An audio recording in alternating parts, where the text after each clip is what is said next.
Welcome to Lacrosse Classified on the Lax All-Stars Podcast Network. Your home for the latest news from the National Lacrosse League and indoor lacrosse. Now, let's talk some lacrosse with your hosts, Jake Elliott and Evan Schemenauer. Lacrosse fans, what's going on? It's Tuesday, and that means it's time for another episode of Lacrosse Classified right here on the Lax All-Stars Podcast Network. Episode 62 coming at you. I can't think of anybody that wears the number 62 in the National Lacrosse League. I don't know if you can, as it's Jake Elliott and Evan Schemenauer back with you once again. Thanks for joining us here on Lax Class. Time to settle down, take your seats, and pay attention. We got a lot of lacrosse to talk about here on episode 62.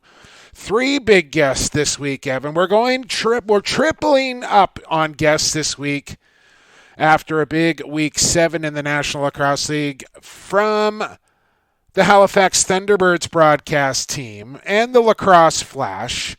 Our good friend of the program, lacrosse superstar Pat Gregoire, will join us here in about 20 minutes from now, and then we will go to the city of brotherly love and talk to number 1 from the Philadelphia Wings. He's also a member of the Whipsnakes. He's a member of the USA indoor national team. I think he's on the outdoor team as well, or box and field, I should probably say, Evan. Matt Rambo will join us here. First time on the program for Rambo. Looking forward to that conversation. And then we'll go to NLL headquarters, Evan, and I'm going to get you in here momentarily. Trust me, I promise. But not really NLL headquarters right now, as she is down in San Diego. It's Devon Keaney from NLL Productions who will join us. I don't even know when, Evan. I don't know how long it's going to go here with Gregoire and Rambo, so I don't want to put a specific time away from it. But then we have a massive week 8 on deck as well. 8 games, if I'm not mistaken. And I get to host Who You Got. I'm not overly excited about it because you had a much better week than I do, Evan. I'm myself going 2-3. You had a very impressive 4-1 week. So now you jump from being 1 game down to 1 game up, as I think that I'm making a new rule here, Evan. I think so I get to host Who You Got, so I think you should have to host Who We Had, and vice versa. So whoever gets to host Who You Got that week, I think the other person should have to host, or not have to host, get to host Who We Had, presented by Stampede Tack and Western Wear. And while I'm at it, let me tell you right now, Evan, with winter happening, it doesn't matter if you're in Warrior Country. That's where I am, and it's snowing like the Dickens right now, Evan. I know it's nothing compared to what's happening in Saskatchewan. Whether you're in Warrior Country, Rush Nation, or all the way over there in Halifax at the Nest in Thunderbird territory, Stampede Tack and Western Wear has the boots that will beat the winter weather. Keep your feet dry and warm with some boots from Stampede Tack. Shop online at stampede.ca, where shopping online is still shopping local. Evan, I didn't even get a chance to ask you how you're doing yet. I know it's freezing in Saskatoon right now. Yeah, it hit minus 42 last night, which for those that are in the U.S., this is actually where the Fahrenheit scale gets worse than the Celsius scale. It's minus 44 Fahrenheit. I'm coming there on Friday, by the way. I can't. I mean, I can't wait. But minus, and it's not going to get any better throughout the week, is what I'm hearing. No, it's going to stay, minus 20, but we never talk about the temperature. Okay. It's always the wind chill, because the temperature won't kill you. It's the wind that will. So. Well, listen, here it snowed about 15 centimeters last night, and all mayhem broke loose this morning on the morning commute. I drove from Port Coquitlam out to Langley to drop my daughter off at school. Not so bad going that direction. But coming back in Langley to Port Coquitlam, as you know, Evan, you've done the trip at the World Championships. It's about a 25-minute drive at best when the roads are clear, and fairly decent traffic. I left her school at 8:30 this morning, Evan. I did not cross the Port Mann Bridge until after 11:30. It took me 3 hours from Langley to Port Coquitlam this morning just because people want to get in their car and go for a drive when they one, do not know how to drive in snow, and two, try and do it without snow tires on. These people, Evan, that get out there and try and drive without snow tires, it boggles my mind. I don't want to get off on a tangent, but it took me 3 hours instead of 20 minutes. Like, that bridge is like only a quarter of the distance to your place. It's crazy. It's like, absolutely. Yeah. Crazy. Anyways, let's get into Stampede Tex, who we had from week 7, in which was a very impressive week for yourself, going 4-1. Yeah. So remind everybody again of how well we did. 4-1. I went 2-3. That's 2 games better. There was one point at I could have gone over. Like the third quarter it was of the Rochester Toronto game. You were facing an 0-4. It was dicey. And the crazy part is the 2 games I caught up on you. Those were the ones you let me pick first. So no, it backfired on me. No question about it. So I guess if I'm hosting this one, let's start at Wells Fargo Center in Philadelphia.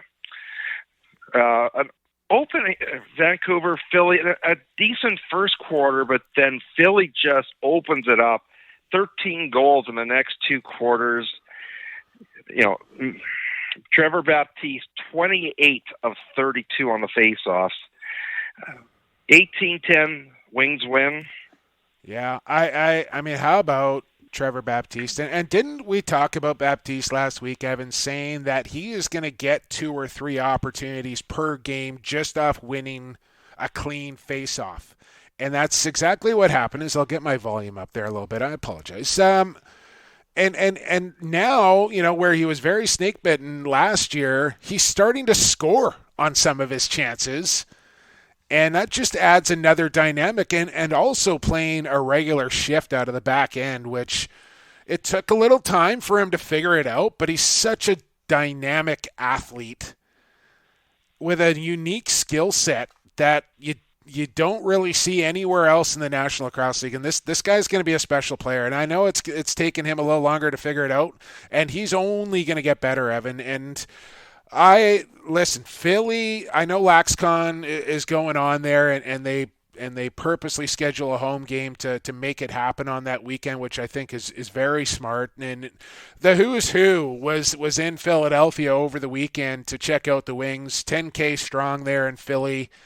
And I thought they rolled out, a tough loss for Vancouver, no question about it. But Philly's feeling it here, man. 3 in a row now, and a big win in front of their home crowd, which was just fantastic. And not enough good things to say about the job that Coach Day has done, along with those Philly Wings heading into 2020 here. Yeah, and I think they had, 4 or 5 wins last year, so they're almost at that level 4 games in. Yeah. And the thing was, the offense came from sources that you're not expecting it from Blaze Reardon with an 8-point night. Josh Courier with an 8-point night. Yeah. And on Vancouver's side, defense very suspect. And this is where you can see how the loss of Nick Belich affects the team. Yeah. They really had a hard time shutting anything inside. But 3 goaltending changes, and it didn't really matter if they put Penny or Bold in. Both of them were getting lit up. Yeah, it's a tough loss. They got a massive game coming up this weekend, Evan, and essentially their playoff life is on the line here this early in the year for Vancouver. I want to put it down as a must-win game here for the Warriors coming up at home this Friday night against the Mammoth. Well, but we got more games to talk about, so let's move along here. And then an interesting one, which once again, now I took Philly, you took Vancouver, I took Halifax, you took Colorado. Those 2 games you let me have the choice. A big opening quarter for the Mammoth, 4 goals, But then Halifax runs the table at the end of this game, a 12-9 win.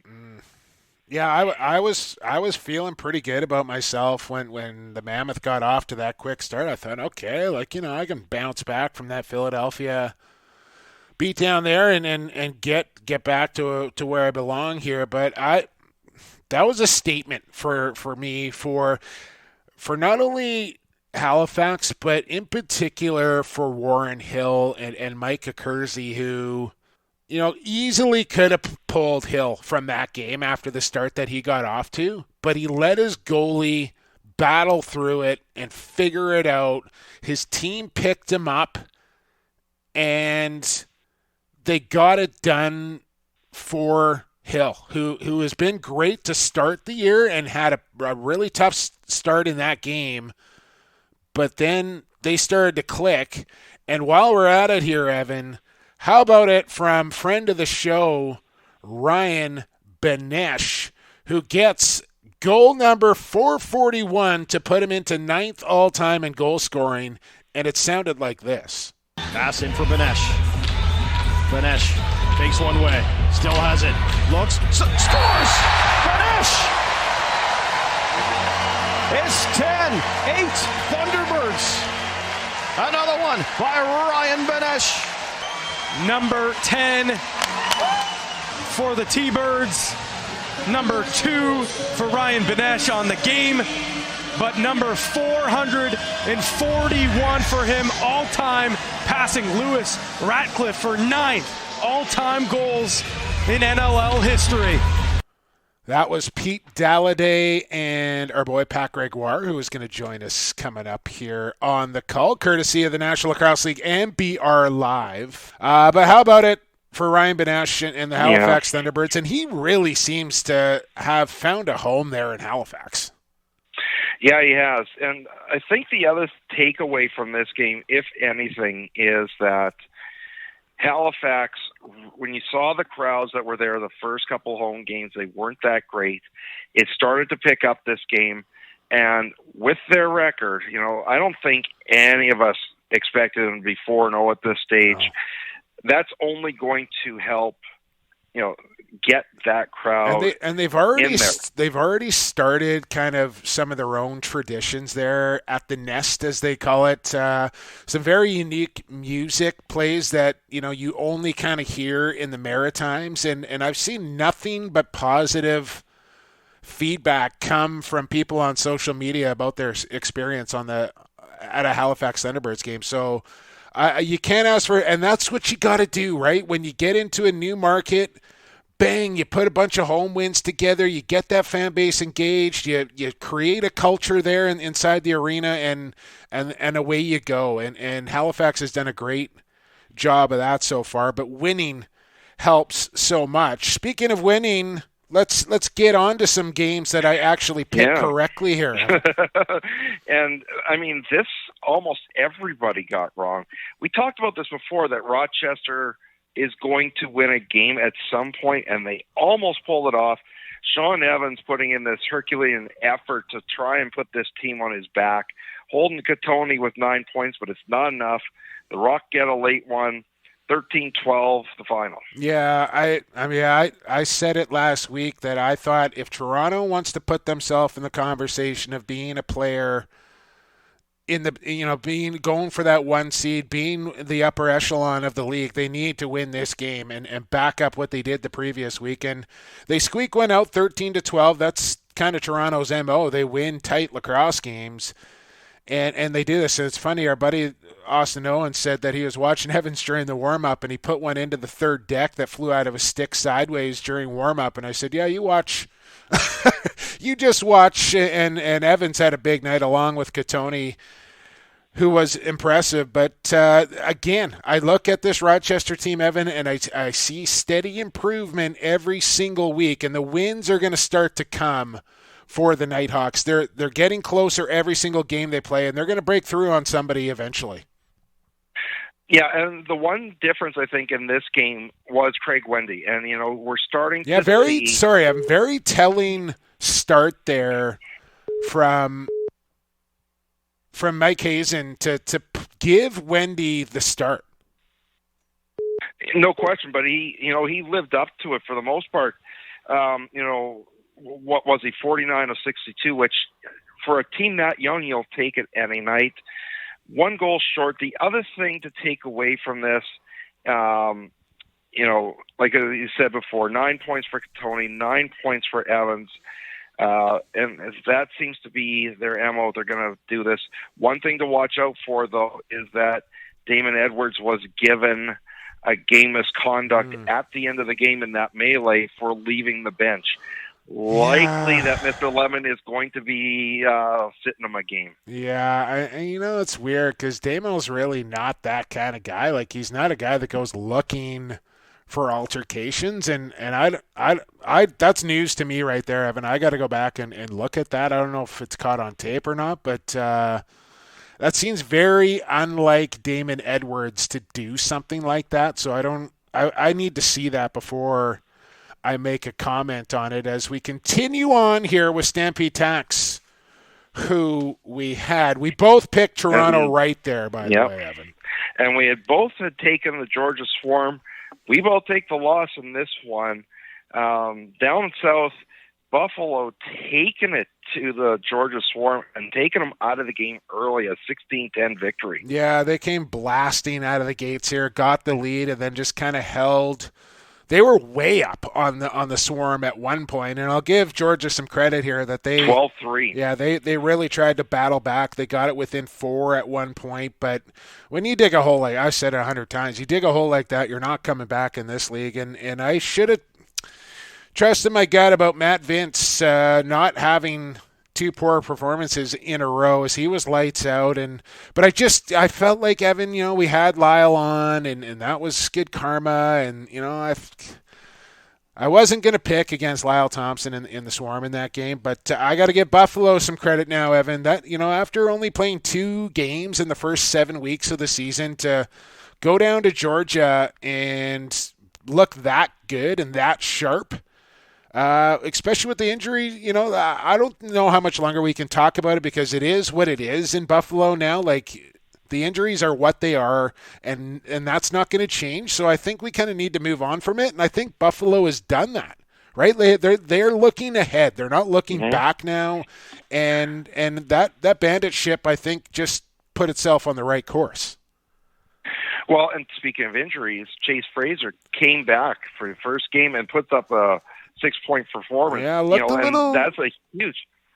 Yeah, he looked a little tentative to start. Like, I was kind of looking to see if there was maybe a little hitch in his giddy up, and I thought I saw it, but then I want to say it was like mid-second quarter, and the Bandits were shorthanded, and Chase gets a ball across center and just like spin move between a double team and took it to the rack, and I was like, okay, like, knee's looking pretty good after that. So yeah. He's got a big brace on it, and I think maybe it was that just kind of he had to do something to let himself know that it was going to be okay.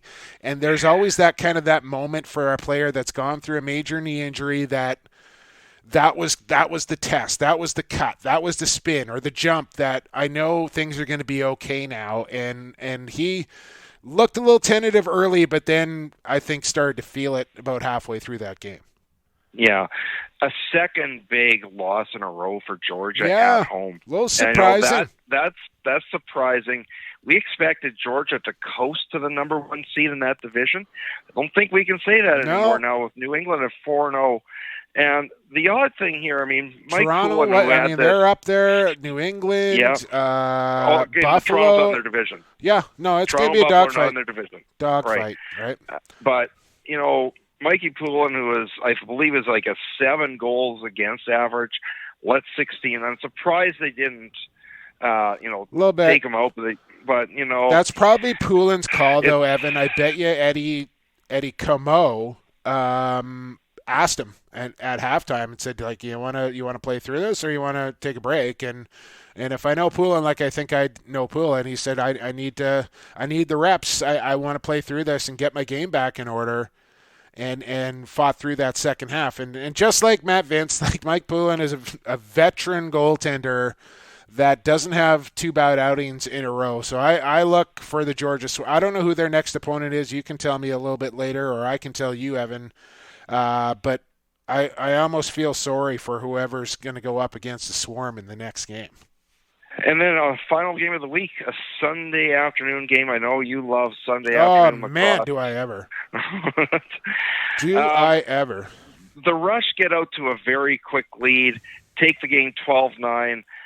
An unfortunate number of people seeing the game, against an NFL thing, but 12-9 the final, Saskatchewan over San Diego. And they didn't really get out to that quick of a lead. I thought they got off to a quick start and really pelted Chiliano and the Seals defense. They were just barraging them, but Frankie was standing tall.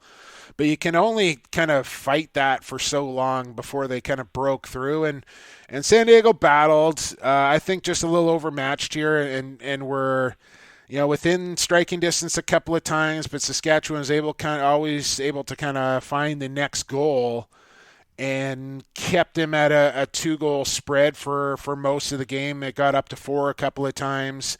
A couple of sketchy penalties there from Jeremy Thompson, and that's kind of back-to-back games that's happened. So I think there's going to be a message being sent there. I would have to believe he kind of like single-handedly let them back into the game a couple of times because of that, right? Well, I don't want to put it all on them, but they got a 4-goal lead and all of a sudden bad penalty, and every time you take a bad one, it's going into the back of your net. Like those are the ones that the other team always scores on.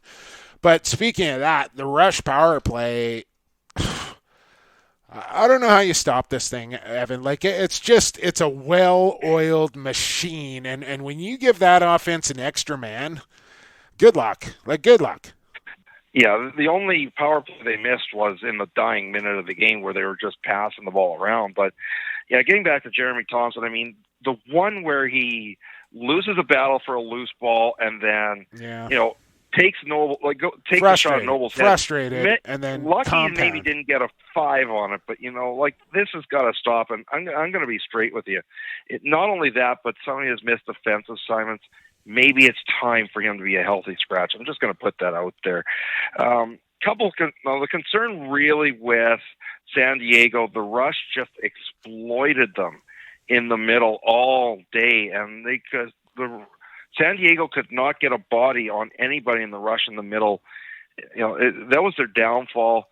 The other concern, and this is something that somebody brought up in the group chat, is Mark Matthews isn't looking like the Mark Matthews of old. Now, he had 5 assists on the game, but just the 1 goal. And I'm starting to wonder whether all this lacrosse he's played with, the Mann Cup and the MLL and the World Championships, is starting to catch up with them. Yeah, it's a lot of lacrosse, man. That's a lot of lacrosse in a year, and I think it's taking its toll. There'll be, the last couple of bye weeks couldn't have hurt, and he was running well, man. He was busting it to the net and getting opportunities. So he's a pro athlete. He'll be just fine. We got Pat Gregoire coming up here in just a matter of minutes. But first thing we got to do before we get to that, Evan, by the way, we're recording on a Monday night here. The Clemson Tigers and LSU Tigers just kicking off here for the national championship. 2 undefeated teams, Evan. Who you got? Honestly, I haven't followed college football enough this year to make a choice. Pick a team, man. You know what? I'm a big ACC fan. Mostly for basketball, but so give me the Clemson Tigers. Good. I'll take LSU, purple and gold for the win every single time, Evan. So we're going to do it right now. We're going to do it quickly, Evan, because we got Pat Gregoire waiting, but it's time to go under review.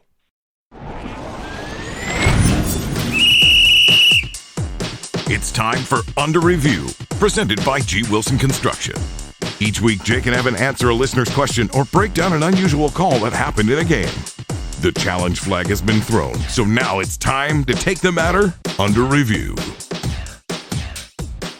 Under Review, brought to you by our new friends here in 2020. G. Wilson Construction.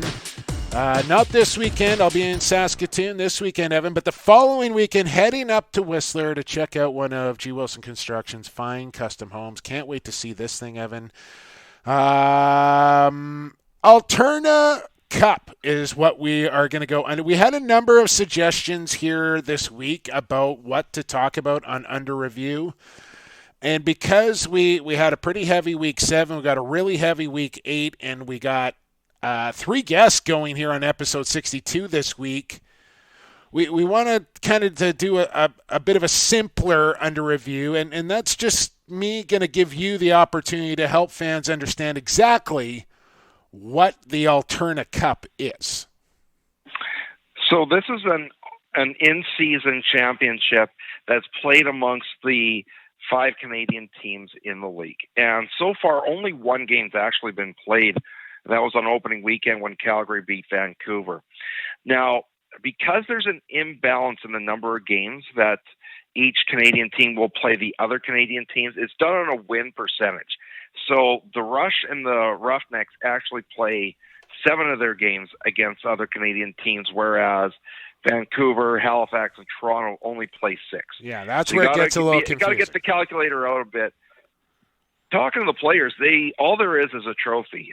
They don't get a bonus or anything for it, which that might have been a good idea just to make the players want this a little bit more. I think they'll get there with that, Evan. I think that'll be a thing eventually, but you're right. I think that's something they could have and probably will incorporate eventually. And I mean, beyond that, the one thing I really hope, if anything, is that the last game of the season, and this might be, say, Saskatchewan, Vancouver, or something like that decides so that the team that actually won the last game to win it actually gets it. It's not presented after the fact. Yeah. But we'll see how this plays out. And I think eventually Evan, that the league is going to get to a place where there's an even amount of Canadian teams, and all those teams are going to play against each other in an even amount of games, which is going to make things a lot simpler in years to come for the Alterna Cup. And listen, the Alterna Bank is a new sponsor here of the National Lacrosse League, Evan, and for them to kind of step up and step in and put this thing out there, I like it. And listen, banks usually have a lot of money, Evan, so I think Alterna see what I'm saying? Banks with a lot. I think Alterna joining the National Lacrosse League is a good thing for everybody involved. No, absolutely, and we'll see how this partnership progresses. You see in the patch on the away jerseys, so it's a relatively smaller bank. It's not one of the big charter banks in Canada, but it's a great way for them to get their name out there. No question about it. So hopefully people understand the Alterna Cup a little bit better. I think the next game, I saw an email about it today. I want to say it's like January 25th. It's Halifax and Calgary, I think, is the next Alterna Bank game, or Alterna Cup game, I should say, that's coming up. Speaking of coming up, on the other side, it's Smokin Pat Lacrosse superstar Gregoire. Keep it right here on episode 62 of Lacrosse Classified on the Lax All-Stars Podcast Network. Associated Labels and Packaging is in the business of creating first impressions. They'll help you reflect your company values accurately by offering solutions that fit your product needs. With the latest in printing technology and over 35 years of experience, Associated Labels and Packaging is the perfect fit for your company to take your labels and packaging to the next level.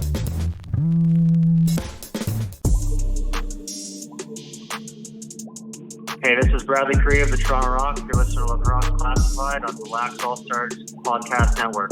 Growing the game one podcast at a time. Welcome back to Lacrosse Classified here on the Lax All-Stars Podcast Network. It's Jake Elliott and Evan Schemenauer with you. You just heard right there from our friends at Associated Labels and Packaging.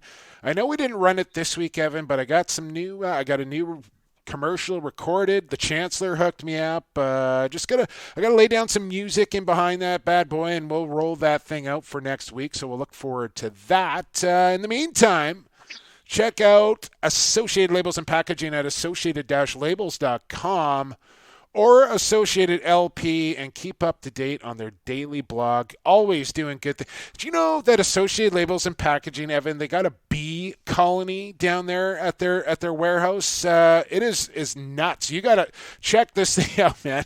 There is like a massive bee colony down at Associated Labels and Packaging. No, they never showed me the bee colony when I went down there. It is wild. Absolutely wild. Always with the environment in mind. Sean Ashworth and the gang there, Tosh Nishimura, everybody at Associated Labels and Packaging, back for 2020 here on Lax Class. Couldn't be happier about it. Now, joining the program, it is the Halifax Thunderbirds color analyst, also a major contributor to the Lacrosse Flash, a good friend of the program here on Lax Class as well. It's lacrosse superstar Pat Gregoire. Patty, thanks for joining us here once again on Lacrosse Classified. Happy New Year. Happy New Year to you guys as well. It feels good to be back in class, and I can honestly say, in all my years of school, I don't think I've ever said it's good to be back in class. Well, that's just it. We want to have a fun classroom here, and listen, I right off the top, I got to say, I'm sorry about the picture choice on the Instagram photo there. Evan suggested I use your college photo. I think we've done that once already. I figured I would give you one. You got the money shot there, and then I figured I'd throw you under the bus on the other. Oh, of course. I wouldn't expect anything less. No, that I saw that one. I got a good laugh. So. 3 weeks in a row, right? Exactly. Yeah, it's becoming a new segment. Yeah, throw Greggy under the bus. Maybe. We might have to work on that a little bit. Hey, listen, what's going on, man? How's Halifax? I know how the team is doing, but you in particular, working with Pete Dalliday and Miss Dana Jackson there. It's great to see you on camera and hear your voice on calls for NLL games on a regular basis here now. Tell me about your experience and how it's been so far up in the booth there at the Nest. It's honestly been great. From working with Pete and Dana, both of them are such pros, and the Halifax organization, everyone involved, whether it be the broadcast, the game day operations, and right down to lacrosse operations, the entire team as well, and the coaching staff. Everyone's just been so welcoming. It's obviously a little bit of a whirlwind. There's people on staff with the arena that have never really dealt with lacrosse before. But they've done a great job. It just seems like each week it gets better and better. And it's a really exciting time to be in Halifax. The crowds gradually have gotten bigger and bigger and louder, and definitely are really already starting to kind of understand the game of lacrosse. I know there's a lot of knowledgeable lacrosse people in Halifax, but for the casual ones, you can tell they're already really engaged. They really are starting to pick up the game, and every single person that I've talked to that have gone to a game for the first time, they've already said, we just grab more tickets, or we're coming back for sure. So yeah, I think Halifax is embracing it really. And I would say a 4-0 start would probably help that, Pat. And absolutely. Like getting some wins usually helps engage a crowd pretty quickly. I also got to say before Evan gets in here, the other thing that's really looking good is the hair up in the broadcast booth. I made comment that I don't know if I've seen that much hair product in one picture in a long, long time, with you and Pete just sporting coiffs there in the booth. Yeah. Like Dana seems to have the least hair product of the three in the group. You know what? It's totally true. I mean, if it wasn't for me, I think Pete would probably get some slack as well, but he should not go under the radar. The guy's got a pretty solid set of lettuce on him as well. It looks solid. Yeah. That was not moving. Oh, if someone was to light a match in the press box, it would not be good. It would not be good. It would be going up in flames. So I mean, we've asked a lot of players on the program what their equipment setup is. What's your equipment set up for the hair? So if somebody wants to Smokin Pat Gregoire hair, what's the lineup here? So for me, it's a little bit of a product. It's kind of like a pomade, kind of like not like a gel, clay base almost. So I use that. a little bit of hairspray for an extra hold. You got to use the blow dryer as well. So the start to finish here, Pat, before we get on to some lacrosse talk here. Start to finish. Start to finish. Give me, like, how long does it take to get camera ready for you? Are we talking like suit up or just the flow? Like, give me the full meal. I need to know this just to compare it with my own timeline. To be honest, maybe 15 minutes, 15, 20 minutes. Okay. That's not bad. If the hair's not cooperating, sometimes it doesn't, but no, I got it down to a science. I don't know, Pat. I don't know. Former Halifax Thunderbirds here. What is, for me, Evan and I were talking about it off the top here, that I think Warren Hill was really impressive in that first few games and then struggled out of the gates in that last one. But I think the decision from Micah Kersey to let Warren Hill battle through that and then come out the other side with the victory is going to go a long way for his game. But besides Warren Hill, what are the other factors that have made the T-Birds successful here so far? Well, I think off the hop, and I talked to a lot of guys about it, and they're kind of underplaying it, but there's a sense that it's just with the move to Halifax and new changes scenery, it just seems like this group, which is pretty much the exact same team that we saw from last year, obviously a few changes here and there. They just seem so much more revitalized. And I think them getting out of Rochester last year was just such a toxic, odd season for them because they knew they were leaving. It's like a dead man walking. Exactly. They knew exactly what was coming, and it just wasn't a healthy season. I think if they, came out the gate strong, it could have been a very special season, but the season just slipped through their fingers, and you could just tell these guys were hungry for a new start, and that's helped. I think a big part, and probably the biggest part, would be just the fact that they have so much scoring depth. It's almost impossible to have a game plan to shut down or contain a couple of players, because if you look throughout the entire offensive lineup, there isn't a guy that has the capability to go off and have a huge game. Just in the last two games alone, Mike Burke, 7 points against Buffalo, 5 points against Colorado. And this is a guy that has, struggled to get on a full-time roster in the National Lacrosse League. He gets his chance last year and he's completely ran into it. A guy like Clark Peterson, he's really started to find his stride since his first game, and he continues to be a good secondary source. A guy like Chris Boucher, he comes into the lineup.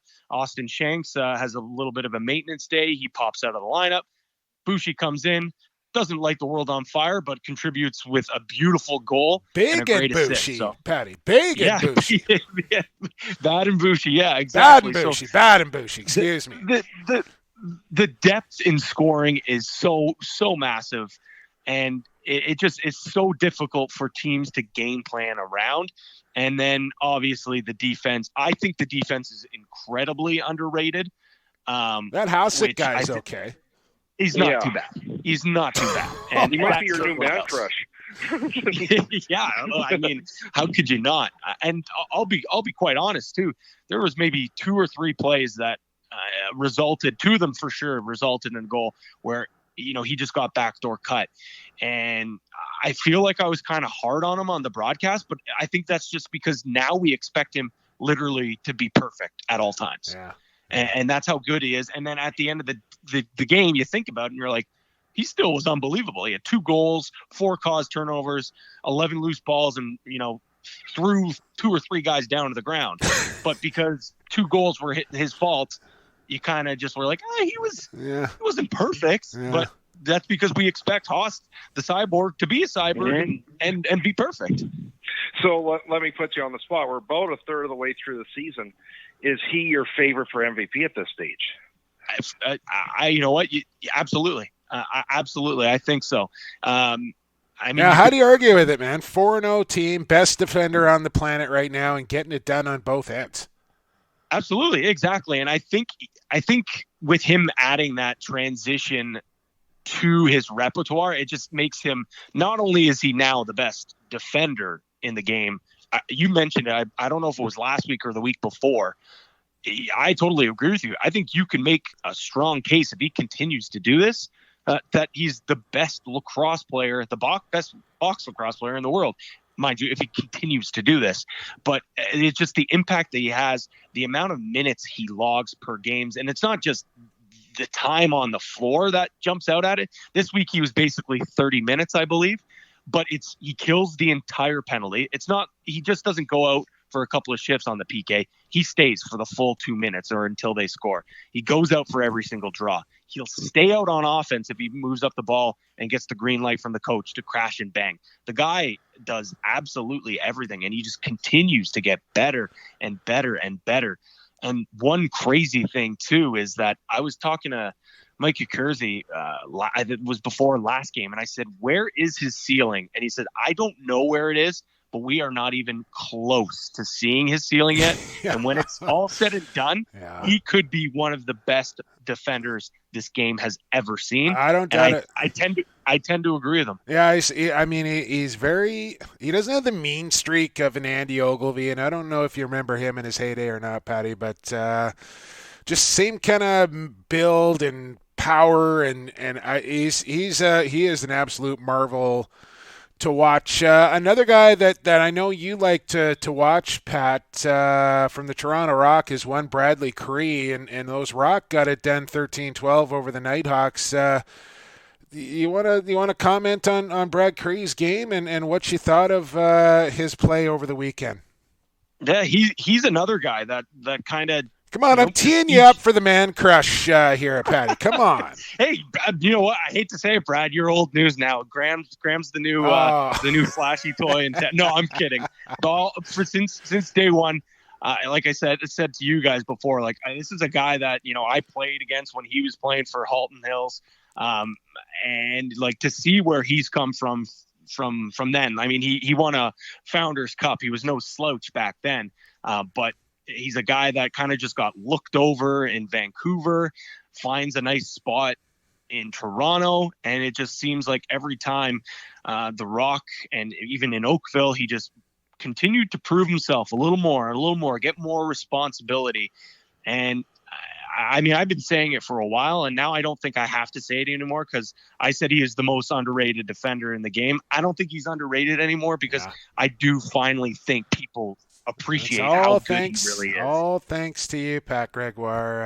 No. It's because of him. Yeah. It's because of him. Hey, keep up the good work over there at the Lacrosse Flash, Greggy's Grinders. I know you're chipping in at IL as well. You're a busy man. Fine work with the Thunderbirds as well. Keep that up. And best of luck on the rest of the broadcast, and we'll do this again soon, all right? Thank you, boys. I appreciate it. And you guys keep up the good work as well. So when this thing drops, I'll probably fast forward my part, but it's you always need fast forward to your part is what you're saying. yeah, exactly. He did on his first appearance when we had Jamie Dawick on after him. Right. yeah, exactly. Yeah, no, but in all seriousness, when this drops, it's a nice little boost to my afternoon at the office. So it's going to be a long one this week. So clear your schedule. That was Pat Gregoire from the Halifax Thunderbirds broadcast team, the Lacrosse Flash, IL Indoor. He also works for a sports tour company. If you ever you want to do Patriots, Celtics, Bruins weekend sort of deal, Pat Gregoire can set you up with that as well. Evan, let's get to break. We got Matt Rambo on the other side from the Philadelphia Wings. Looking forward to this conversation. This is episode 62 of Lacrosse Classified on the Lax All-Stars Podcast Network. Pure Vita Labs is proud to bring you the highest quality sports supplements on the market. PVL products are 100% all-natural with no artificial flavors, colors, or sweeteners. And the entire line is also Informed Choice certified. We designed all our products with the athlete in mind. We look forward to being a part of your athletic achievements, helping you push the bar higher, win at the highest levels, and set personal records for years to come. Hey, this is Kevin Crowley from the Philadelphia Wings. You're listening to Lax Clash, your go-to source for all things NLL and box lacrosse. All right, lacrosse fans, we got it now. This time it's working. Welcome back to Lax Class, episode 62. Jake Elliott, Evan Schemenauer. You just heard from our friends at Pure Vital Labs, one of our next guests, teammates on those supplements, and Trevor Baptiste. Pure Vital Labs, find them at pvl.com. Tons of lacrosse players on those supplements. They are Informed Choice certified, all natural, best on the market, pvl.com. Now joining us on the program, a first-timer on Lax Class. Had a big weekend for the Philadelphia Wings in an 18-10 victory over the Vancouver Warriors. It's the former 2017 Tewaaraton winner as well, Matt Rambo, on the program. Hey, how you doing? Good, Matt. Thanks for doing this, man. I know we're recording on a Monday night here. We like to let the fans know on the inside. I'm watching it over the corner of my shoulder. Are you surrounded right now with a bunch of buddies? You got some money down on this game here between Clemson and LSU. You got the over. You got dog to cover. What do you got going here? I got, Blaze Riddens over, and our other buddy on the Wings, Anthony Jokum, is over. We're just watching the game right now. I have Clemson right now at +7 right now. I had to buy half a point up just see if they can do it. I know LSU is so powerful in their offense. Undefeated, though. Trevor Lawrence never lost a game as a starter, though. That's hard to bet again. Oh, yeah, I know. We'll see what happens. It's going to be a good game. I'm really just going to try and watch the game and, enjoy good football tonight. Yeah, well, we won't keep you long here, but we did want to have you on because I think what's happening down in Philadelphia right now is pretty special. I know you had a full weekend at LaxCon as well, so I appreciate your time here. But let's go back. I mean, this is three in a row now for Philly, Matt, and this is a different looking Philadelphia Wings team than what we saw a year ago. What do you think's been the biggest difference? Is it having Kevin Crowley for the full time? Is it you, another year of box lacrosse experience? Is it the addition of Zach Higgins in goal, or is it a combination of everything? I think it's everything. I'm having a better understanding of the box game and feeling more comfortable. Kevin Crowley's here for the whole year. Brett Hickey's back in the lineup. He got hurt last year. Higgins is playing unbelievable in that. And we added so many pieces on the defense and the offense. And honestly, last year, as an expansion team, being brand new together, and, we only had 1 week of training camp because of the lockout. But this year, having the team all back together and having, a full month plus, maybe 6 weeks together, I think is really helping us with our chemistry and just putting the pieces together. And we lost a lot of 1-goal games, a lot of overtime games. So I think it's just, just being together and finding that chemistry and just having this a better understanding of our culture this year. That's one thing I was going to ask you is that last year, the problem seemed to be you were either down 5-0 within a few minutes, or the fourth quarter losses where I think 7 times you had the lead in the fourth, couldn't pull it off. What has changed now that you can put in the full 60 minutes and get these wins together? I think this year we're just kind of keeping it flat and steady this year, not get too high for the highs, not get too low for the lows, always just being positive and encouraging each other on the bench. And I just think our game plan and our game system is a little bit more clear this year. Not that it wasn't last year, but I just think that everyone has a better understanding of Coach Day, TK, Coach Rubes, and, just everyone as a team just having a better understanding what everyone can do and maybe finding their role a little bit easier this year than last year.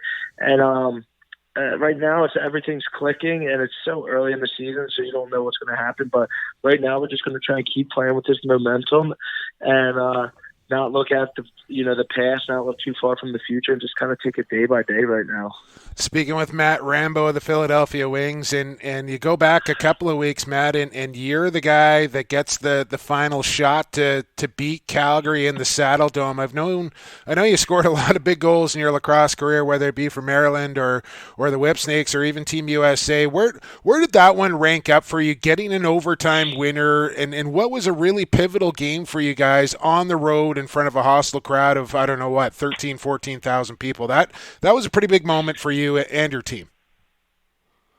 I think just for me, that was a really big moment for me in my career. And it ranks up there for, not just As a big goal, I think it's a really big box score I had, and I've had 20-something goals last year, but that one was super special. Going back to Calgary for my first time and playing the reigning champs, and I know they just got off of they were playing in San Diego, but you never want to lose to a team that was playing the day before. So I thought it was really big for us, and it was a really big travel win for us. So we were super excited and just trying to head into the weekend. So it was a pretty big goal, and it was awesome that it was drew up, and I got the final shot, and we didn't have to go to overtime. So it was pretty special, and it was awesome to silence the crowd, I guess, a little bit, because it was a packed house and it was a great atmosphere they have in Calgary, which I'd never been to, and it was amazing there. And I respect Calgary, I respect that team, but making the crowd go a little bit quiet was a great feeling. Speaking of crowds, sorry, Evan. Speaking of crowds, I just wanted to jump in and talk about the crowd in Philadelphia over the past weekend. I know LaxCon was in town, and it was kind of like a who's who was in Philadelphia, but that crowd got behind you guys real early, and it really seemed to kind of help spur you guys on in that victory. Our crowd's always going to be behind us. I think everyone knows how the Philadelphia fans are in any sport.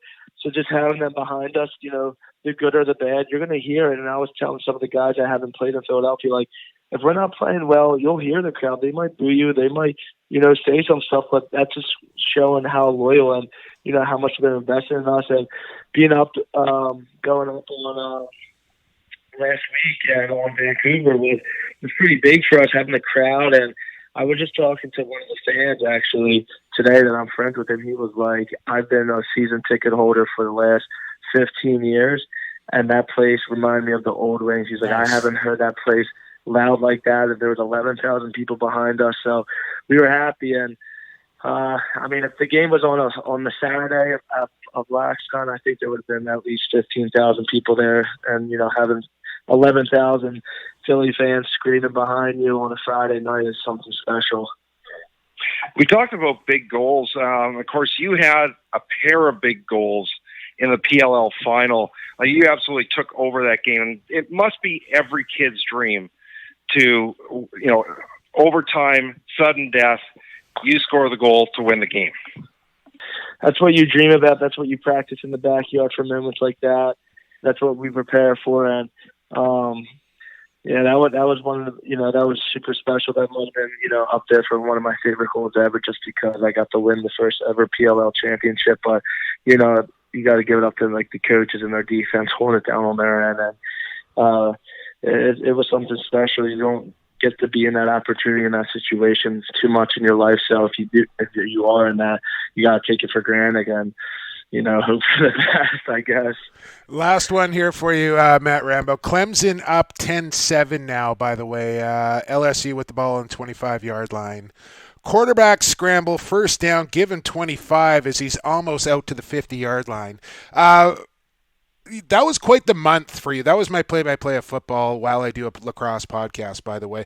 That was quite the month for you in September. You win the PLL championship, and then you go straight from I think it was in Philadelphia. I can't remember where the PLL final was played, but you go straight from there right into Langley at the World Championships playing with Team USA, and you guys come away with a bronze medal there.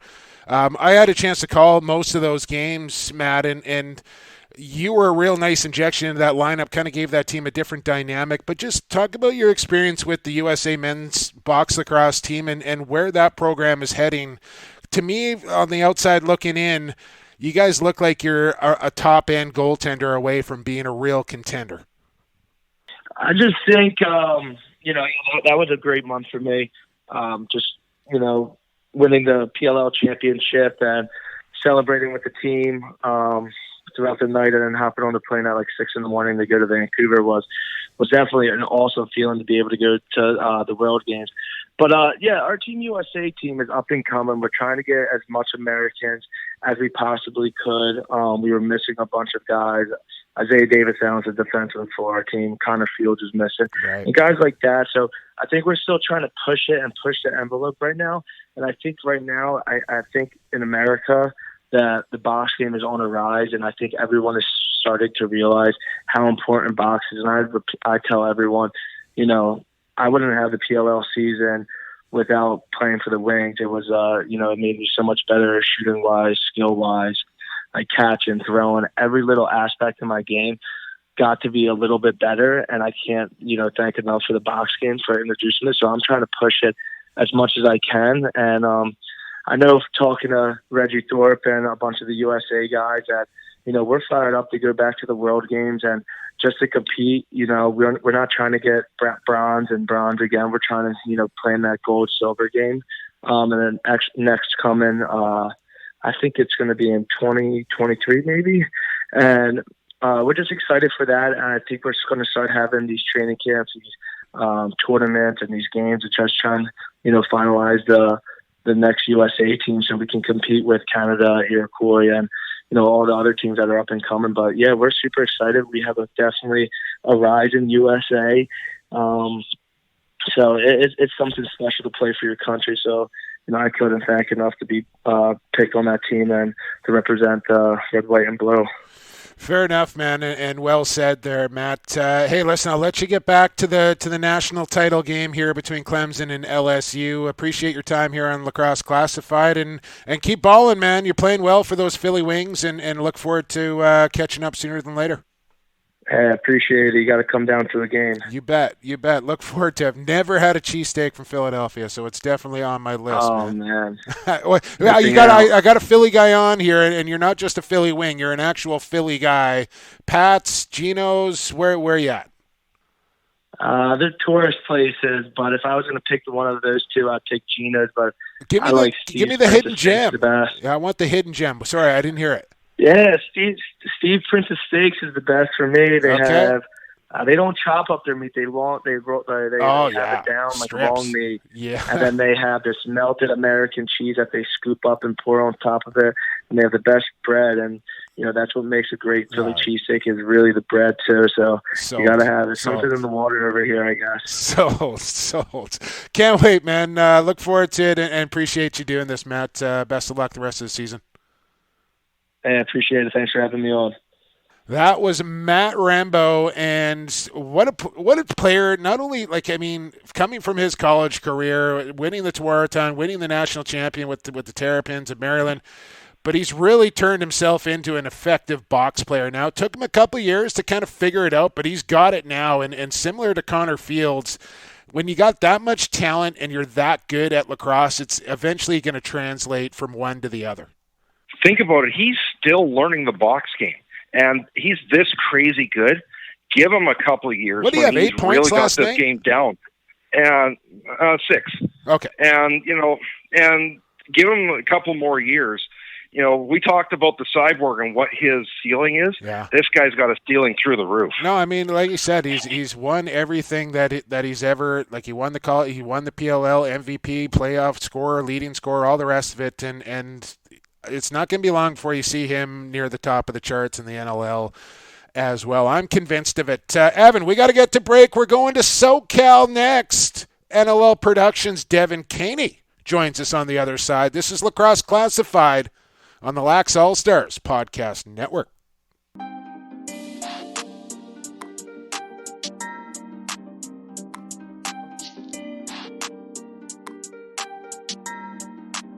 Hey, this is Graeme Hossack of the Halifax Thunderbirds and the Victoria Shamrocks. You're listening to Lacrosse Classified on the Lax All-Stars Podcast Network. They named it San Diego, which of course in German means a whale's vagina. No, there's no way that's correct. I'm sorry, I was trying to impress you. Oh. I don't know what it means. I'll be honest, I don't think anyone knows what it means anymore. Scholars maintain that the translation was lost hundreds of years ago. Doesn't it mean Saint Diego? No. No, that's what it means. Really. Well, agree to disagree. Welcome back to Lacrosse Classified. Any chance I can get to insert a clip from Anchorman, I am going to do that. You're wondering why I might have entered that clip into the podcast. Well, our next guest just happens to be down in San Diego. From the NLL, it's Miss Devon Keaney joining the program for the first time. Devon, what are you doing down in San Diego, and welcome to Lax Class. Thank you so much for having me on, Jake. I really, really appreciate it. I am currently in San Diego. We were shooting with the Seals yesterday. They played the Rush. And today we were doing a ton of interviews, and then we just shot at a youth clinic with Westberg and a few of their guys. So let me get this straight here. You go from Friday night at the NLL Wings game there on NBC Sports Philly, by the way. Well done on your broadcast debut in between the benches on the sidelines there. A big Philly win. Oh, thank you. Yeah, a big Philly win over Vancouver on Friday night. Then you're off to LaxCon, which is in Philadelphia, so you're not really off anywhere. But another full day at LaxCon, which I want to talk to you about. But then you hop on like a red eye and get to San Diego for an afternoon game against the Rush. And are you going to spend a couple of days down there now? Like that's a whirlwind weekend right there. Jake, I am so tired right now. Well, I appreciate you doing this. Like, you called me and I answered the phone. I'm like, wow. I'm like, what year is it? I don't even know anymore. But yeah, no, it's been a very busy weekend, quite possibly the busiest few days of my life. But I'm enjoying all of it. It's been so much fun. So yeah, and still in shock. In my time in San Diego is finally winding down. But it's been a busy few days. So take us through a typical day at the Nll office, if there is a typical day. Ooh, okay. Well, I don't know if there is a typical day. I'd say probably the most typical and routine days are Mondays. So, get into the office. We always meet, and we're always, communicating and talking with our highlights team, which is a new addition this year. We have a group of a few amazing highlight producers who are clipping all of the games live and posting everything to all of NLL's social media channels, which has been amazing. So we kind of we communicate with them throughout the weekend, and then we get in on Monday and kind of hash out, the action that happened, the best plays. But also, disclaimer on that, I do not choose the top 5 plays of the week. I know people get very, very upset about that. So just have to put that out there. It's like power rankings. You're on thin ice no matter what you do. Yeah, exactly. So yeah, we get in and then we have our content meetings always on Mondays with our whole team. It's myself, it's our producer, Rich, and then it's also our marketing and social media team, and then of course my boss Joel and a few others. Devon, I want to cut you off for a second. Sorry, I want to cut you off here for a second because over the weekend I was banging out a few tweets, and one of them was about you and all your hard work that you've done. Not only at LaxCon, but what you've done up until this point since joining the National Lacrosse League, and you were quick to say, it's not just me, it's a team of many, and I know Stephanie McGinley and a couple others that you mentioned. I kind of want you to. It starts with Joe Feld, obviously, who kind of runs the show, but give me the names and the people behind the scenes and what is going on there at the NLL offices that helps you get all this content out to the people.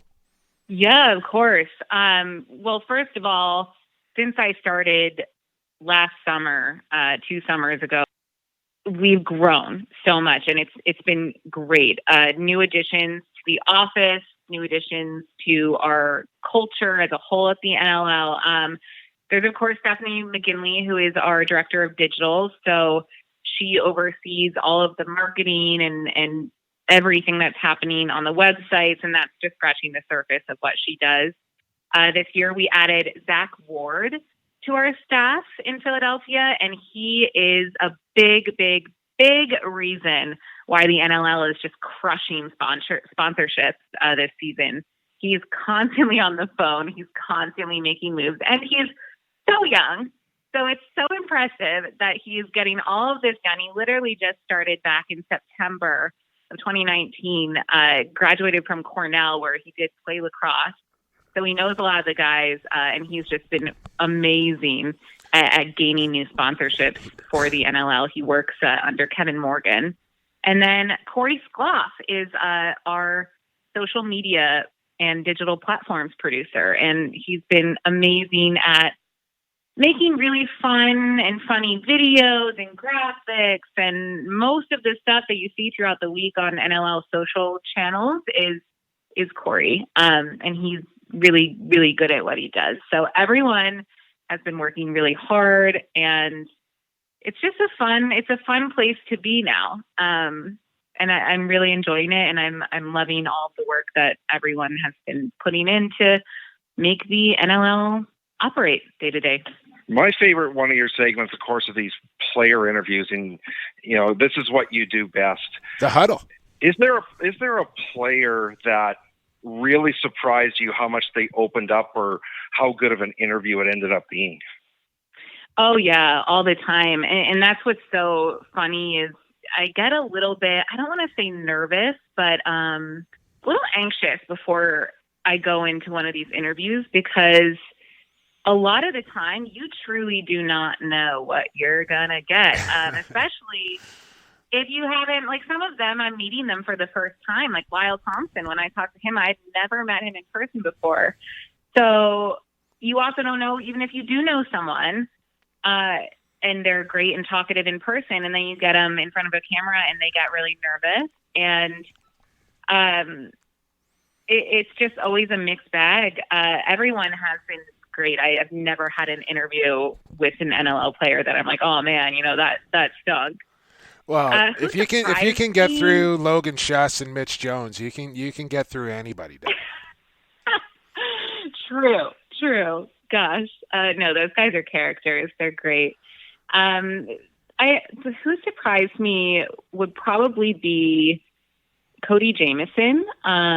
Honestly, his story was not something I had planned on producing. It was definitely not something I expected to get out of our trip from Halifax, and it's probably my favorite piece I've ever done.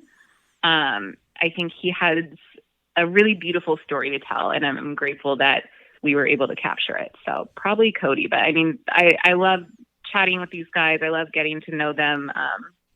So there's really no bad ones. Here's one thing we got to work on, I think, and this came up probably about a month ago, Lauren. In one of your segments, you said your favorite analyst is Teddy Jenner. Oh, here we go. I think we got to work on this, because, I mean, we gave Teddy the gears about that. I'm a little bit embarrassed, but tell us about your working relationship with Teddy, because you seem to be able to work off one another quite well. Yeah. It's funny because I actually know exactly what moment you're talking about, and it was one of those things. You caught yourself. Are we allowed to say that? I'm just going to say it anyway. Right? I mean, Jake, you definitely know when you're on TV. Sometimes things just come out of your mouth, and you're like, "Could I say that? I'm just going to roll with it. I have to. It's out there." So I'm like, "All right, well, let's just keep going." No, but Teddy's great. I think he's obviously knows the game inside and out. We started working a lot more together when he came and worked on the finals last season, and then also came out to the draft.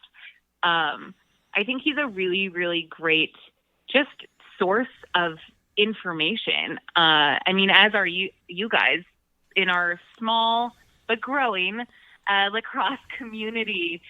It's just nice to have people who are, NLL insiders and just have been following the game for so long. And Teddy even played in the league, right? Knows all the guys. So, well, I was going to say, fun chatting Evan, myself, there's Brad, Pat, lots of guys around. You don't have to wear Teddy down all season long. You want to switch it up on the rundown from week to week. I think a lot of guys out there, Devon, would be happy to join you for a breakdown. I don't know if that's in the cards or not, but I think Evan's right. I think you and Teddy have been great together, And let's go back to Saturday, because I know you were doing a lot of things at LaxCon. This is something that I've never had, I guess, the opportunity to attend, and I get FOMO every time I see LaxCon going down, that I should be there, Lacrosse Classified should be there, but I've never been. So tell me, I know you were working, but just give me a general synopsis of everything that goes down at LaxCon and what you were doing there specifically. Yeah, LaxCon is great. And it's so funny what a difference a year could make, because I remember I was there last year and I was still very, very new to the sport. And I remember seeing so many people, like Bill O'Brien was there and Josh Byrne. Obviously, I knew who Josh Byrne was, but it just means so much more now. Everyone in the lacrosse world, players and fans and coaches and owners and former players, kind of coming together, and you get to meet people who, you might only know through Twitter or know through, their play on the floor years ago. So it's a really great experience. It's in the Pennsylvania Convention Center, which is just massive. And looks huge. Yeah, it's huge, and there are booths, and then there's demos, and I was there hosting a panel. So I hosted a panel on players' roles in growing the game and kind of getting the word and I guess knowledge of lacrosse out there. And it was with Trevor Baptiste, Matt Rambo, and Blaze Reardon from the Wings. And all three of those guys are great. It was so much fun. We packed the place. There were a lot of great people in the audience asking great questions, and it was a fun time. It was also a very insightful discussion. Those guys are a lot of fun, but they also have a lot of great perspectives when it comes down to it. So I enjoyed it a lot. I think it was one of those things that it stressed me out before and leading up to it, but once we were in it, it was fun, and it was a breeze. And with Matt, Trevor, and Blaze, really, I didn't even have to do anything. You just prompt them and they can take it away. Right. Well, we've had Blaze on the show. We just had Matt on the program prior to you as well, which was a great conversation. So we're efforting Trevor Baptiste as well. I'm sure we'll run him down sooner than later. Hey, Devon, appreciate your time here on Lacrosse Classified. Keep up the great work there at the Nll office, and get some sleep. Safe travels back from San Diego. Oh, thank you so much, Drake. I will try to get back to Philly safely from San Diego. Okay. So I shall see you in Vegas. Oh, yeah, Evan's going to be in Vegas, so you'll see Evan down there as well. Oh, no way. Yeah, I'll see you there. All right, sounds good. That was Devon Keaney from the NLL head office there, Evan. She's been there a couple of years now, and I would say this about Devon. When she first got there, you could tell she was polished as far as being on camera and the way she spoke and everything, but she didn't really know lacrosse. And now, after a year and a half, 2 years, she's really entrenched herself within the game. She's gotten to know these players. She's gotten to know the sport. And you can tell how much more comfortable she is when she's talking about lacrosse, because she knows now what she's talking about. Oh, absolutely. And, these player interviews, for you and I, we know some of these players, we can talk to them, and we can have kind of an open conversation with them. She's managed to now do this, and those interviews are just absolutely amazing. 4 quarters are in the books here on Lax Class, and we're going to overtime on episode number 62. News and notes are coming up, and of course, Stampede Tax, who you got? A massive Week 8 on deck, and it's on the other side here on the Lax All-Stars Podcast Network. A Vancouver Warriors game at Rogers Arena sounds like this. Jones shoots and he scores! Diving effort from Mitch Jones. Nothing's monotone. Lee and Beers go crashing into the crease. Nothing's boring. Now we're going to have a fight. It's the captain squaring off. And at Vancouver Warriors games, loads up. Nothing's offside. Tries a shot and he scores! Experience it for yourself. Vancouver Warriors tickets are available now. Tickets starting from $19.95. Visit VancouverWarriors.com/tickets today. Hey, this is Brad Challoner, voice of the Vancouver Warriors. You're listening to Lacrosse Classified on the Lax All-Stars Podcast Network. Time now for Who You Got. Welcome back to Lacrosse Classified here on the Lax All-Stars Podcast Network. You just heard from the Vancouver Warriors right there, Evan. Big game coming up Friday for the Vancouver Warriors. We're going to talk about it all here in Stampede Tax Who You Got, but Vancouver Warriors getting after it in a very important game on Friday night against Colorado Mammoth. It's beach party night, and Biz Nasty Paul Bissonnette making his triumphant return as the Vancouver Warriors ambassador. He's telling everybody they're getting laid. So we'll see how that plays out. I'm a little worried because I'm going to be in Saskatoon and Danny's going to the game. So I'm a little bit concerned that everybody's getting laid and I'm not going to be Biz Nasty's going to go after her? I don't know. I don't know what's going to happen. Nothing's offside, Evan, at the Vancouver Warriors game. We know that. VancouverWarriors.com. Check it out. Click on the theme night tab there and then go to the beach party tab, January 17th. You'll see it all. $5 Coronas during happy hour. One fan is going to win a trip to Mexico. Hawaiian shirts and flip-flops are encouraged. What else they got? The Bud Zone going. Steel Drum Band in attendance. Lucky Row giveaways. All sorts of stuff going on at the Vancouver Warriors game this Friday. I'm going to be in Saskatoon, so I can't check it out, but I'll be watching from Saskatoon. So keep it classy, Biz Nasty, because I'll be watching. Promo code Biz20, swipe up, Evan. Tickets starting at just $19.95 for this one, and I highly suggest you get. It's snowing outside. Why not pretend that you're somewhere tropical? Throw on a Hawaiian shirt, some flip flops, and go to the Raj and have a beach party in the middle of winter. Why not? Yeah, the train's still working, right? So there you go. And the train gets you right to the stadium. So, it's not that difficult to, it's a big game.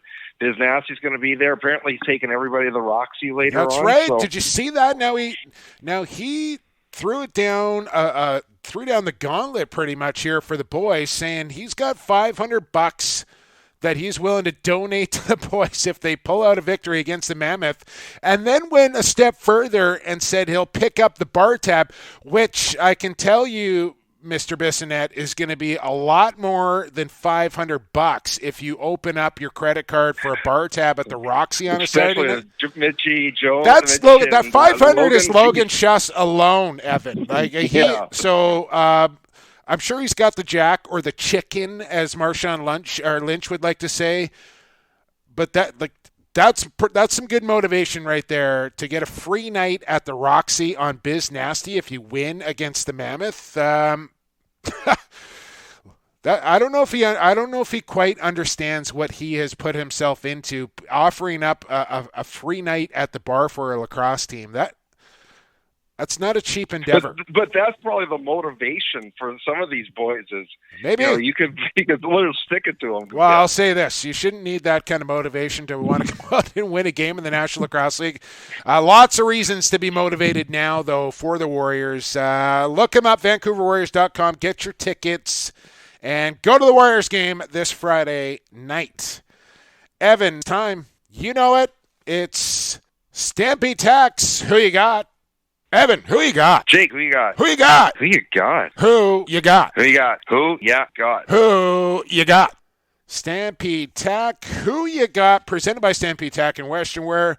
More than just cowboy boots at Stampede Tack. They got a great selection of CSA-approved work boots, tough enough to tackle any job site. And I can attest to that. They got the Blundstones out there, of course, Evan. Work boots galore, cowboy boots, of course. All sorts of boots at Stampede Tack and Western Wear. They're located out there in Cloverdale or online at stampede.ca, where shopping online is still shopping local, and Stampede back online for year 2020 as well. And we thank them. Kevin and the gang at Stampede Tack, maybe the most engaged sponsor we have here on the program as far as social media and the prizes and all the rest of it. Well, and he's just been fantastic. Get into this, yeah. before we get into this, we never said who the winner I from last week was. know. I was kind of thinking about that in the break there, and I'm going to let you take this one. Week 7 winner, Evan. Lay it on me. It's my good friend Violet from Buffalo, the Miss High Heels expert, manages to go 5-0. There were about 6 people who went 5-0. Nobody had Philly as the top scoring team, but so the second top scoring team, the Buffalo Bandits, and that's what she had. So she's the winner this week. It only took 2 tiebreakers to win it this week, but an impressive 5-0 from Violet. Congratulations, another American winner. What's going on, Canada? All of it, I think, besides myself, Evan, who won week 6, if you recall. I know you do. I think I'm the only Canadian. Week 1 was also a Canadian winner from Victoria. Okay, fair enough. All right. But congratulations to Violet.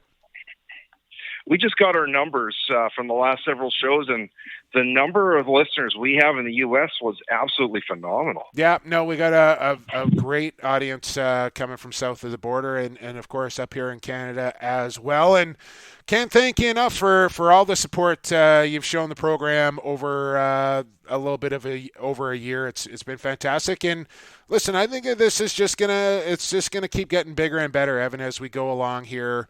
Lacrosse Classified is going full steam, and we're just going to keep going, man.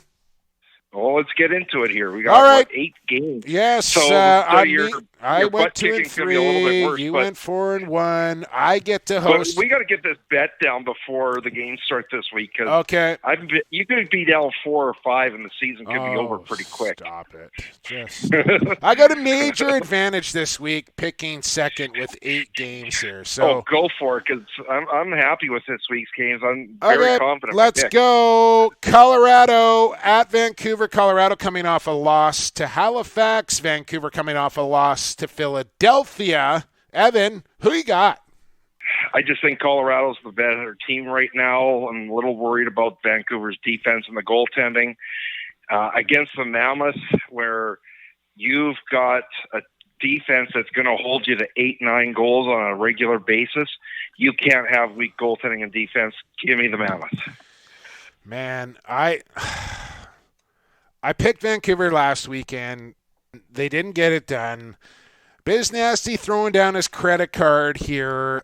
Vancouver's got to be a desperate lacrosse team here on Friday night. Short week for Colorado, coming back from Halifax and then to Vancouver. Extreme East Coast to West Coast, 6 days rest. And a desperate Vancouver team with a free night at the Roxy on the line. I got to take the Warriors here, Evan. I'm taking the Warriors. I think this game is so important to them, and if they're going to do anything this season, it's got to start on Friday. They cannot afford to lose this game to Colorado, and if they don't, well, then they don't. But I am going to take Vancouver one more time here coming up for week 8. All right. San Diego at Halifax, and 2 teams kind of going in opposite directions here, Evan. I think this is a pretty easy pick. It is a Saturday, 6 p.m. Eastern start from the Nest. Seals, Thunderbirds. Who you got? Not only going in wrong directions, but 4 time zones over the Seals have to play. I know a lot of those players live in markets, so pretty simple pick, taking the T-Birds here. Yeah, Halifax rolling right now, and I don't see them losing this game against San Diego, but you never know in the National Lacrosse League. Also taking Halifax, though, Evan. Also taking the Thunderbirds. Coming up next, it's a 7 o'clock start. Calgary making the long trip across the continent into Rochester, New York. Can the Nighthawks get their first win as their new branded Rochester Nighthawks as they take on the defending champions from Calgary, who have been off for a little bit? No King, no Dobie, on the road, traveling to Rochester. Evan, who you got? Well, here's maybe one clarification question. I don't know if you've got an answer, but when Kurt Malowski talked to us several months ago, he had pegged this game for Reese Dutch's return. Do we know anything?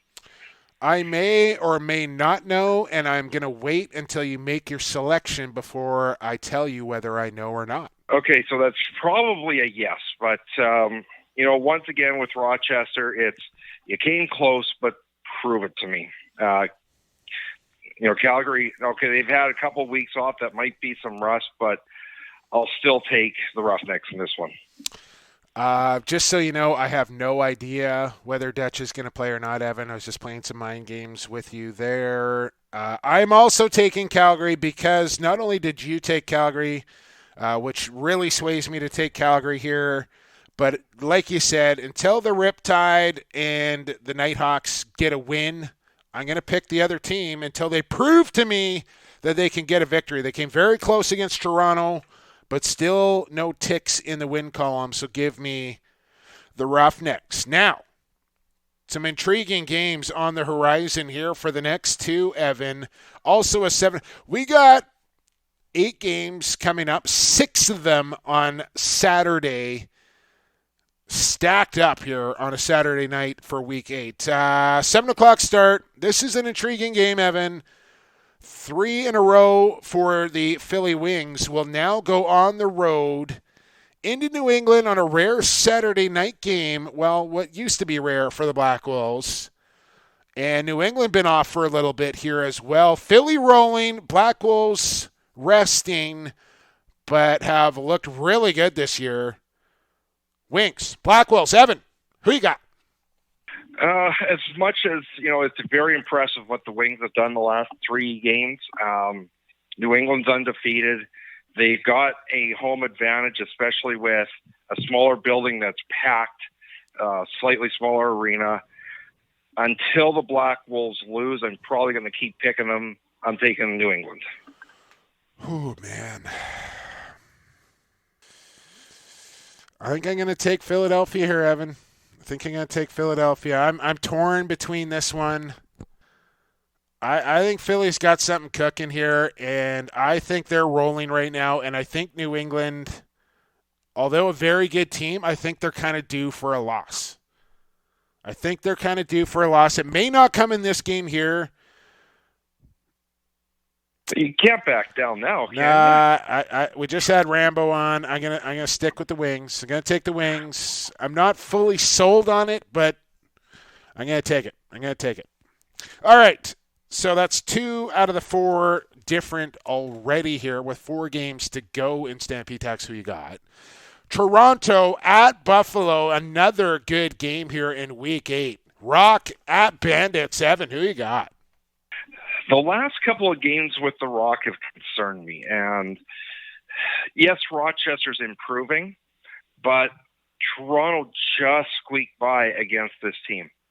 Bandits coming off a massive win in Georgia. They're at home. Give me the Bandits.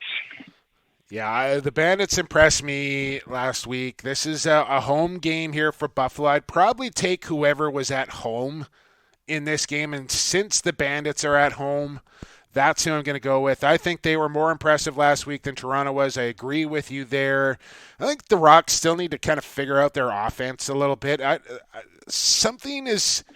There's either too much of something or not enough of something there in Toronto. I'm not exactly sure what it is quite yet, but an ingredient, there's too much of something or not enough of something with that Toronto offense, and they need to figure out what it is. Yeah, and think about it this way. We said it before, Toronto is the most difficult team to pick because you never know which team you're going to get. Yeah. No, it's true. It's almost a matter of whether they get hot from the outside early. Because they're a predominantly outside shooting team, and they got a heck of a lot of good shooters. And if they can open up that outside game, then their inside game starts to open up. It usually doesn't work the other way for the Rock. So if they've run into a goaltender that's gobbling everything up from the outside, then they usually struggle. If they get to a goaltender with their shooting early, then usually it's the Rock that has success. So we'll see how it plays out against Matt Vince in Bandit Land.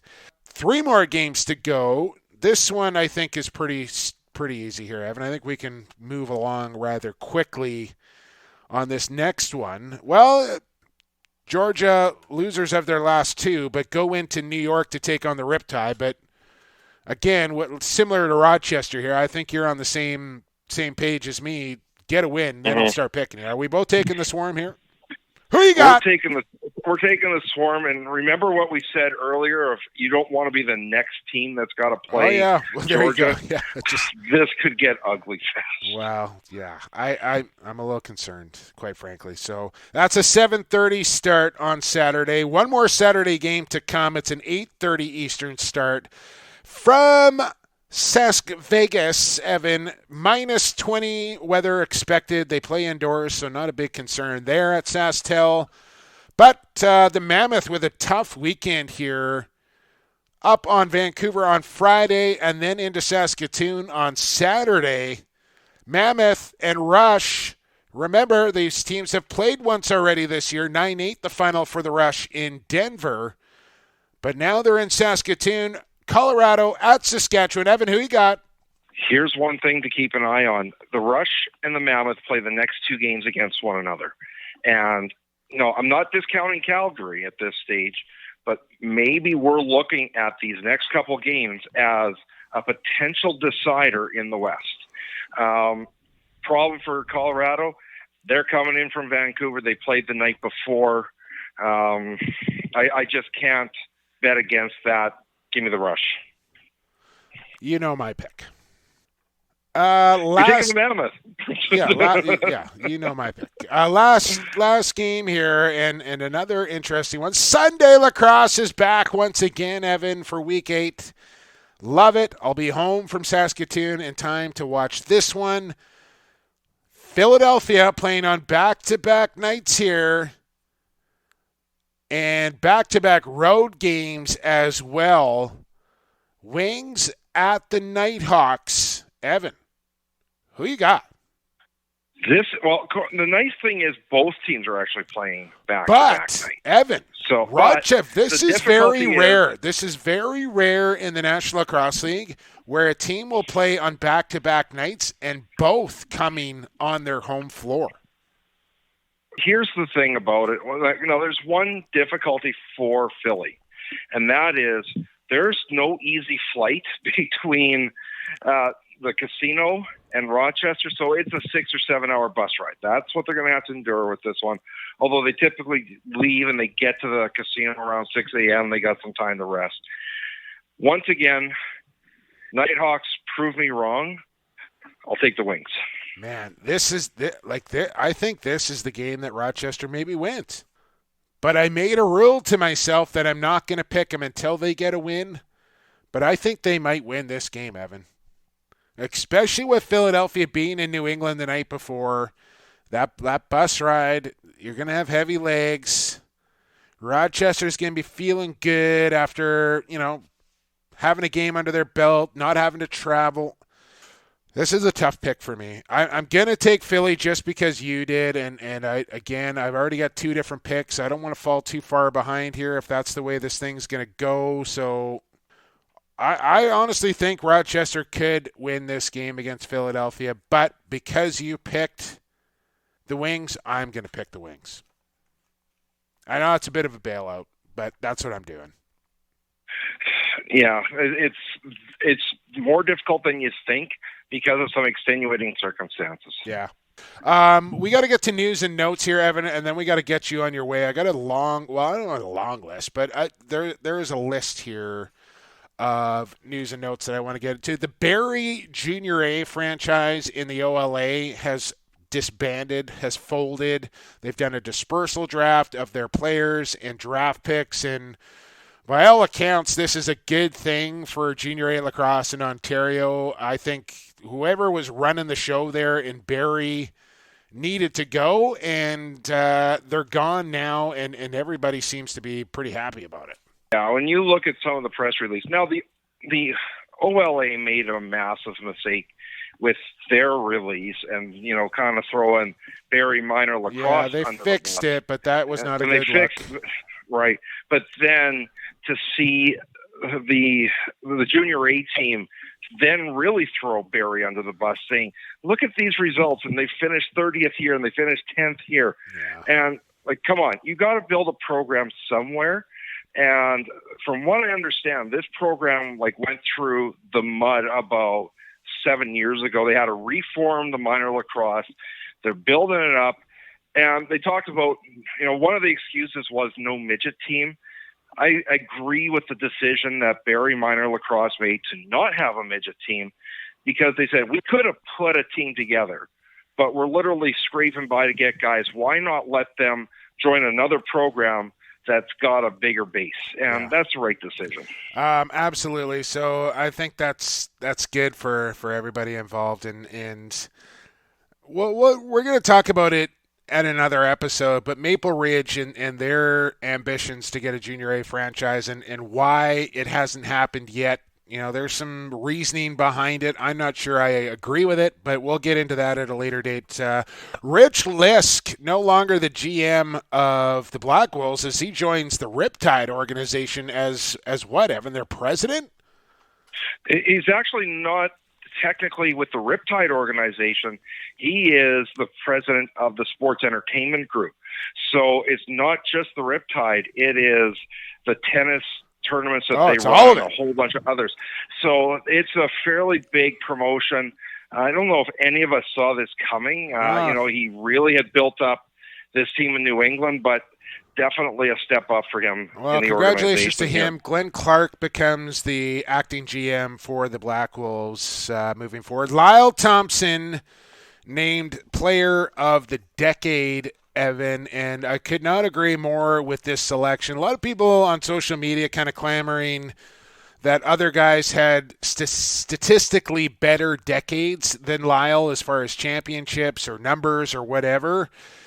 Lyle did his fair share of winning in the decade, but this award goes so much further and deeper and reaches so many different levels than just championships here, and they could not have selected a more deserving or important player in our sport. Question. Now, there's a lot of players that, had they been named Player of the Decade, I wouldn't have had an issue with. And I think the statistics that people talk about, well, Lyle just became a pro, 5 years ago. So it's not like he only played half the decade. So, keep that in mind. But if you would have said it's Mark Matthews or Kyle Rubish or Matt Vince or a whole bunch of others, Curtis Dixon, I wouldn't have had an issue with it I wouldn't have had an issue with it anywhere. Yeah, no. So congratulations to Lyle Thompson. Brad MacArthur has started up with the support from the NLL and Nick Sakevich and Jessica Berman. The NLL Alumni Association. This was a pleasant surprise to see that they're finally getting this thing going.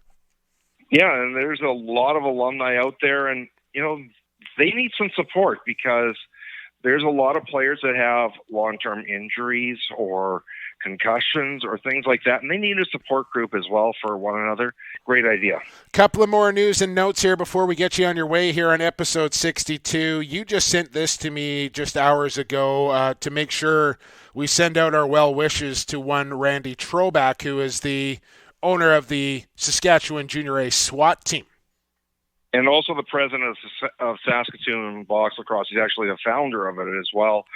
The guy that's really responsible for the game being here and whatnot. Tireless worker. Yeah, absolutely. Get well soon, Randy. We really need you here in Saskatoon. Yeah.